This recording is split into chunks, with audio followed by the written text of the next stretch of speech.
آپ ہاں صوفی حضرات کو حضرت ملعون کہتے ہیں، جس طرح پچھلے ایک ڈیبیٹ میں آپ کا سن رہا تھا تو آپ نے شیخ عبد القادر جیلانی رحمۃ اللہ علیہ کو ملعون کہا، تو وہ آپ کس بنا پہ حضرت کہتے ہیں؟ تو یہ اہل بیت طاہرین علیہ السلام نے صوفیہ کو لعنت کیا. صوفیہ کو یہ تصوف جو ہے صوفی اسلام کا کا جزء نہیں ہے. جی ہاں، اہل بیت علیہ السلام کے احادیث میں تصوف دیکھیں، نبی صلی اللہ علیہ وسلم صوفی نہیں تھے. نبی صلی اللہ علیہ وآلہ وسلم صوفی نہیں تھے. نبی کریم صلی اللہ علیہ وآلہ وسلم تصوف لے کے نہیں آئے. یہ صوفی حضرات دیکھیں، احادیث ہمارے سامنے ہے، رسول اللہ صلی اللہ علیہ وسلم کی سنت ہے، ان کے امر نہیں ہے، ٹھیک ہے نا. وہ تو سب کے لیے. صوفیوں کے پاس اس کے علاوہ کیا چیز ہے؟ وہ ان کے پاس اور چیز ہے نا، تبھی تو وہ صوفی ہیں. لائٹ.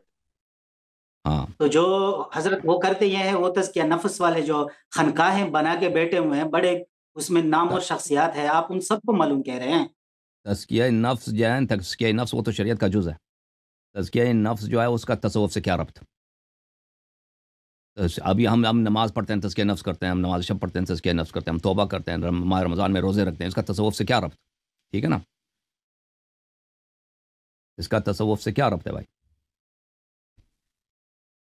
چلو ٹھیک ہے، آپ صوفی اللہ آپ حضرت کو کہتے سلامتی. کس کو ہے؟ آپ لوگ کیا، آپ صوفی ہیں؟ آپ لوگ کیا کرتے ہو نہیں ادھر نہیں نہیں، خانقاہ میں میں؟ ویسے ہی پوچھا. خانقاہ میں دیکھیں وہ خلاف شرع بہت سارے کامیں کرتے ہیں. یہ پوری مریدی بالکل اسلام میں ہے ہی نہیں. اور یہ پیر جو ان کو دستور العمل دیتے ہیں کہ تم اس طرح کرو، یہ کرو، وہ کرو، فلان کام کو اس طرح بجا لاؤ، یہ سب اسلام سے باہر کی باتیں. کسی پیر کے تم جا کے بیعت کرو، یہ چیزیں، یہ اہل بیت علیہ السلام نے ایسے لوگوں کو لعنت فرمایا اور فرمایا ان سے دور رہو. جی ہاں، اور چلو اپنے ٹھیک ہے شیعوں جی، کو جزاک اللہ سختی خیر. سے منع کیا. بہت مہربانی. وعلیکم السلام حسن بھائی، کیا حال ہے؟ ٹھیک ہے. اللہ تعالیٰ کا بڑا احسان ہے. Thank you sir. میں پاکستان سے بات کر رہا ہوں، بہت آپ کا بہت بڑا فین ہوں، تھینک یو اور سر. میں نے آپ کو سن کے بڑا کچھ تعلیم حاصل کی ہے. تو حسن تھینک یو بھائی میرے میرا بھائی. بس یہ حسن بھائی میری پاکستان کے بڑی، کس جگہ سے کال کر رہے ہیں بھائی؟ میں پاکستان لاہور سے بات کر رہا ہوں. میں اہل سنت یا گھرانے سے ہوں، مگر مجھے آپ کی تعلیمات نے اہل تشریح میں ہونے میں بڑا ساتھ دیا ہے. ٹھیک ہے، تو میرے آپ زندہ سے باد. بس ایک چھوٹا سا سوال ہے کہ مجھے بتا دیں کہ یہ جو پاکستان میں جتنے بھی صوفیہ اکرام ہیں اور یہ جتنے بھی لوگ ہیں کہ جو پیروں کو مانتے ہیں اور پیروں کو مانتے ہیں، اہل بیت نے اس چیز کی اجازت دی ہے کہ ہم ان کی پیروی کریں. نہیں، صوفی جو بھی صوفی ہے وہ ملعون ہے، ٹھیک ہے نا. صوفی جو بھی ہے وہ ملعون ہے. اور یہ فقیر جو کہتے ہیں ہماری ابتدا کریں، ہم بھی اہل بیت کے گھرانے میں سے ہیں مگر ہماری ابتدا کریں، تو ان ان پہ کی اللہ کی جائز ہے؟ لعنت ہے. ان پہ اللہ کی لعنت ہے. سو اگر کوئی وہ کوئی دیکھیں، کوئی اگر سید صوفی بن جاتا ہے تو کوئی ایسا ہے کہ کوئی سید کرسچن بن جائے، کوئی سید وہابی بن جائے، ٹھیک ہے نا، کہتے ہیں اب میں وہابی ہوں، میں سید ہوں، میری اتباع کروں، تو تجھ پہ اللہ کی لعنت ہے. ٹھیک ہے نا. تو نے جب نبی کا راستہ چھوڑ دیا، اہل بیت علیہ السلام کا راستہ چھوڑ دیا ہے، چاہے کوئی کرسچن بن جائے، کوئی پادری بن جائے. سید پادری بن سکتا ہے، بالکل پادری بن سکتا ہے، ٹھیک ہے نا. سید کیا وہابی بالکل وہابی مولوی بن سکتا ہے. جی، اہل بیت علیہ السلام کے بہت سارے قاتل سید تھے. بہت سارے اہل بیت علیہ السلام کو قتل کس نے کیا؟ اکثر اماموں کو سادات نے قتل کیا، جن کو آپ خمس دے سکتے تھے. ٹھیک ہے نا. یہ منصور کون تھا؟ سید تھا. ہارون، مامون، یہ سب شیعہ بھی تھے، سید بھی تھے. انہوں نے اہل بیت علیہ السلام کو قتل کیا. امام جعفر صادق علیہ السلام کے اپنے پوتے نے امام موسیٰ کاظم علیہ السلام کے قتل میں شرکت کیا. اس طرح تو بہت زیادہ. تو یہ اگر کوئی شخص نسل اہل بیت علیہ السلام سے تعلق رکھتا ہو اور وہ عقیدے میں منحرف ہو، عمل میں منحرف ہو، چاہے صوفی بن جائے، چاہے کوئی کمیونسٹ بن جائے، کوئی بھی غلط راستے پہ چلے، تو آپ دیکھیں رسول صلی اللہ علیہ وسلم کی نسل سے صرف 11 امام ہیں. علی علیہ السلام ان کے نسل سے نہیں ہے لیکن ان کے بائی جیسے، ٹھیک ہے نا. یعنی اہل بیت میں صرف 12 امام ہیں جن کے آپ نے اتباع کرنی ہے. باقی کی اتباع آپ نے نہیں کرنی ہے. باقی اگر اچھے لوگ ہیں ان کا احترام کریں، ان سے نیکی کریں. اگر اچھے نہیں ہیں تو پھر ان سے کوئی تعلق ہی نہیں ہے، جہنم میں جائیں. سمجھ میں آئی نا بھائی؟ ہم ان کے درباروں پہ جا نہیں سکتے، منع کیا گیا نا ہم ان کے درباروں پہ جائیں. اور بھائی وہ دربار پہ جائیں، ان پہ جب اللہ کی لعنت ہے تو دربار میں کیا کریں گے؟ جی بہت اچھے سوال تھا مجھے آپ سے، بہت شکریہ. Thank you sir. اللہ آپ کو جزائے خیر دے. آپ صوفیوں کے متعلق جب سوال آئے ہیں نا، میں آپ کو حدیث دکھاؤں.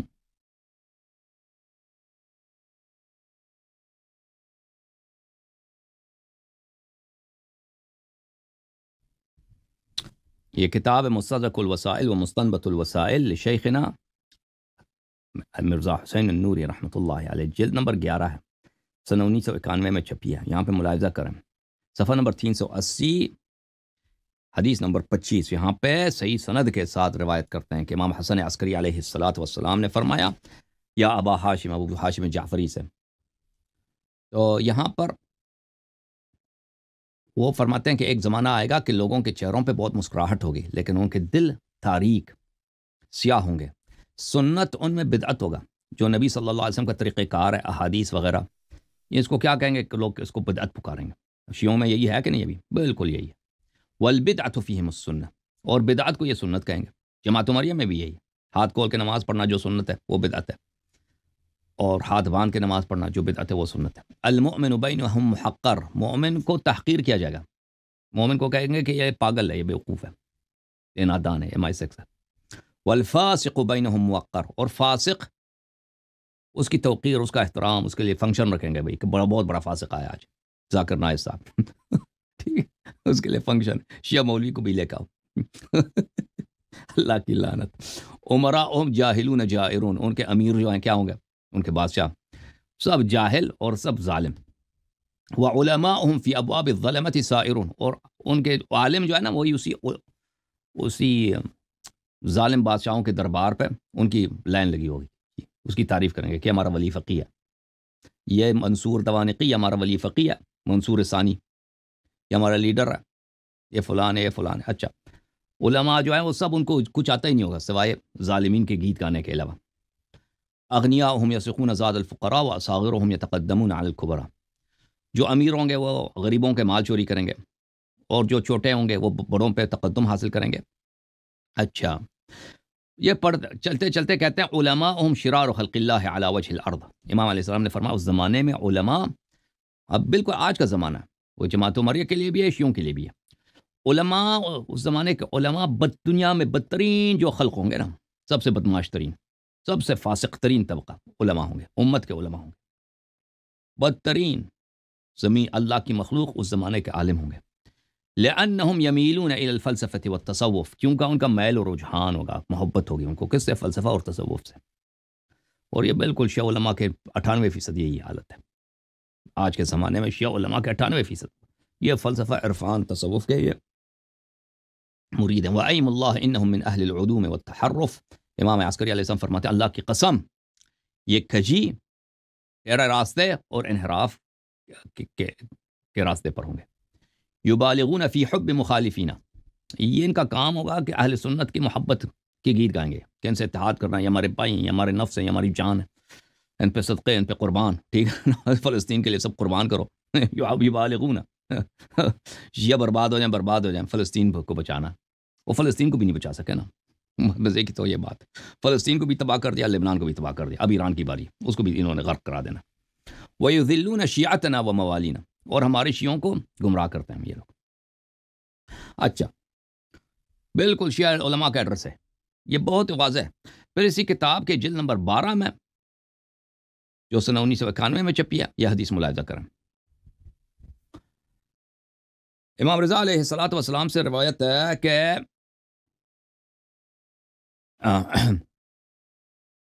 امام رضا علیہ السلام نے فرمایا کہ ہمارے ایک شیعہ کسی آدمی نے امام جعفر صادق علیہ السلام سے عرض کیا کہ ہمارے زمانے میں ایک قوم ظاہر ہوئی ہے جس کو صوفیہ کہتے ہیں لوگ، جس کو صوفیہ کہتے ہیں۔ فما تقول فیہم، اے مولا امام جعفر صادق علیہ السلام آپ صوفیہ کے متعلق کیا فرماتے ہیں؟ قال انہم اعداؤنا، فرمایا ہمارے دشمن ہیں، فمن مال فیہم فهو منہم، جو صوفیہ کی طرف میل رغبت حاصل کرے وہ انہیں ہمارے دشمنوں میں سے، ہمارے شیعوں میں سے نہیں ہے یہ، بلے وَيُحْشَرُ مَعَهُمْ، وہ ہمارے دشمنوں کے ساتھ، صوفیہ کے ساتھ ہی محشور ہوگا۔ اور آج ہمارے زمانے میں آپ یقین کریں آپ کے اکثر مراجع ان کا میل کیا، ان کو تصوف کو مانتے ہیں، تصوف کی پرچار بھی کرتے ہیں، تصوف صوف قوم میں جائیں، تصوف کے اتنے دروس ہیں بے شمار، کہیں فصوص کا درس ہے، کہیں کسی اور متن کا درس ہے، ان کے صوفیہ کا جو کتابیں ابن عربی کے کتب ہیں، ابن ترکہ کی کتابیں، ان کے جو متون پڑھائے جاتے ہیں وہ بڑے مشکل متون بھی ہیں، ٹھیک ہے نا، اور یہ آغا وحید خراسانی، سیستانی، یہ سب ان کو پیسے دیتے ہیں، ان سے دوستی بھی ہے، کبھی وہ نہیں کہتے یہ بھائی فتوی نہیں دیتے ان دروس کو بند کرو یہ حرام ہے، نہیں کچھ بھی نہیں، یعنی ابو بکر ابن عربی لعنت اللہ علیہ کے کفریات کو، کہ وہ کفر واضح کفری الفاظ کو وہاں پر اسی ایسے مثلا یہ خمینی صاحب جو ہوتے ہیں یہ بہت بڑے صوفیہ کے مدرس تھے، جن کے یہ کتاب ہے، ان میں یہ فصوص کے بہت بڑے مدرس ہیں. فصوص میں ایک فصل ہے کہ حضرت جب اتنے غلط الفاظ ہے فصوص کے ابن عربی میں آپ کو بتاؤں، وہ ایک فصل ہے اس کا، فصل ہارونی میں، ٹھیک ہے نا. اس میں یہ ہے کہ بھئی موسیٰ علیہ السلام کوئی طور سے آئے، دیکھا کہ قوم کیا ہے، قوم بچڑے کی جو ہے عبادت کر رہا ہے. تو اس نے غضب کیا ہارون پہ. پتہ ہے کس لیے غضب کیا؟ اس لیے کہ اللہ ناکہ بھی ہے، منکوہ بھی ہے. نستجیر باللہ. ناکہ منکوہ سمجھتے ہیں نا؟ اس میں ایک الفاظ یہ ہیں اسی فصل ابو بکر بن ربی کے کہ کوئی مرد جب اپنے عورت کے ساتھ وہ جماع کرتا ہے وہ در حقیقت کس میں دخول کرتا ہے؟ نستجیر باللہ. اب میں کیا کر سکوں خالق کون میں؟ اب خود سوچو. تو یہ وہاں پہ سر عام یہ کفریات پڑھائے جاتے ہیں. اچھا ان سے جب سوال کرو کہ یہ کفریات کیوں تم پڑھاتے، وہ آپ کو پتہ ہے کہ ان کے پاس کوئی جواب نہیں ہے. ان کے پاس ایک ہی جواب ہے، کہیں گے آپ جاہل ہیں. ان کے پاس ایک ہی جواب ہے بس، کیونکہ جواب ہے نہیں نا. آپ کو سمجھ نہیں آتی جی ہم کیا جواب دیں، آپ جاہل ہیں. بس دنیا کا سب سے بڑا عالم آ جائے نا، ان سے مناظرہ کرے کہ بھائی آپ یہ کفریات کیوں پڑھاتے ہیں. یہ تو کفر واضح ہے. وہ کیا کہتے ہیں، وہ بھائی کہے گا کہ ہم آپ کو کیا سمجھائیں، جب سمجھ ہی نہیں آتی آپ کو کیا سمجھ، آپ جاہل ہیں. وہ آپ کہہ دیں نا چلیں میں مان لیتا ہوں میں جاہل ہوں، مجھے نہیں آپ سمجھائیں، پھر بھی یہ کہیں گے کہ آپ کو جب سمجھ ہی نہیں آتی تو ہم آپ کو سمجھائیں کیا، جب سمجھ آ ہی نہیں سکتی تو سمجھ آئیں گے. ٹھیک. یہ ڈرامہ ہے شیعہ مولیوں کا، اور یہ صرف شیعوں میں نہیں ہے، یہ جماعت مریم میں بہت عام چیز ہے. آپ کے پاکستان میں فصوص وغیرہ بہت عام پڑھایا جاتا ہے. البتہ شیعوں میں سمجھتا ہوں شیعوں میں زیادہ ہے، قوم وغیرہ میں بہت زیادہ. وَسَيَكُونَ أَقْوَامٌ يُحِبُّونَ يَدَّعُونَ حُبَّنَا. امام جعفر صادق علیہ السلام نے کہا ایسے لوگ ہوں گے جو ہماری محبت کا ادعا کریں گے. وَيَمِيلُونَ إِلَيْهِمْ، لیکن ان کا میل کس کی طرف ہوگا، ان کا رجحان، ان کا پیار، ان کے دل کا جھکاؤ کس کی طرف ہوگا؟ صوفیہ کی طرف. وَيَتَشَبَّهُونَ بِهِمْ، صوفیہ کی وہ اپنے آپ کو صوفیہ جیسے بنائیں گے. وَيُلَقِّبُونَ أَنفُسَهُمْ، اور القاب دیں گے آپ کو کہ یہ بہت بڑا عارف واصل ہے، پتہ نہیں کیا.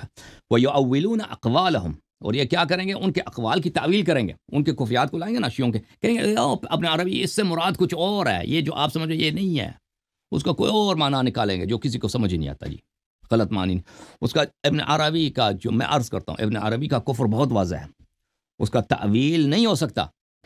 اچھا میرے تو بڑے کانفرنسز اس مسئلے پہ میں نے بڑے تقاریر کی ہیں عربی فارسی میں.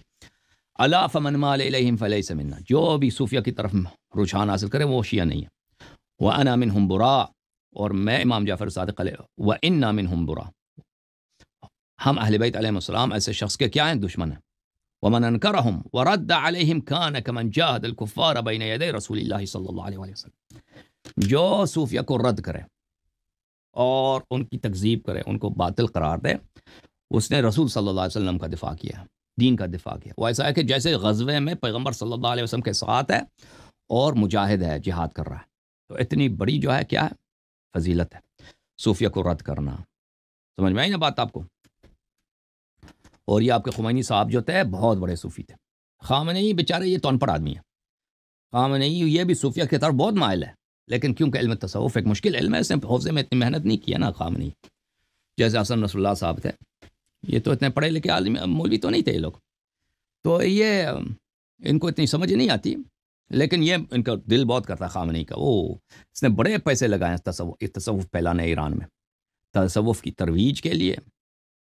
بڑے بڑے مدارس، بڑے بڑے یونیورسٹیاں، بڑے بڑے کانفرنسز، بہت ہی یعنی ملینز بلینز کے حساب سے اس شخص نے تشیع میں تصوف کو پھیلانے میں اس نے لگا دیا. اور یہ اس طرح کے کافر لوگ آپ کے امام بن گئے ہیں، آپ کے قائد بن گئے، آپ کے ولی فقی بن گئے، اور آپ کے مقدرات پہ حاکم ہیں، اور آپ اپنے آپ کو شیعہ کہتے ہو. ٹھیک ہے نا. اور کوئی آپ کو سمجھائے کہ بھئی یہ راستہ غلط ہے، آپ الٹا اس کو گالی دو گے.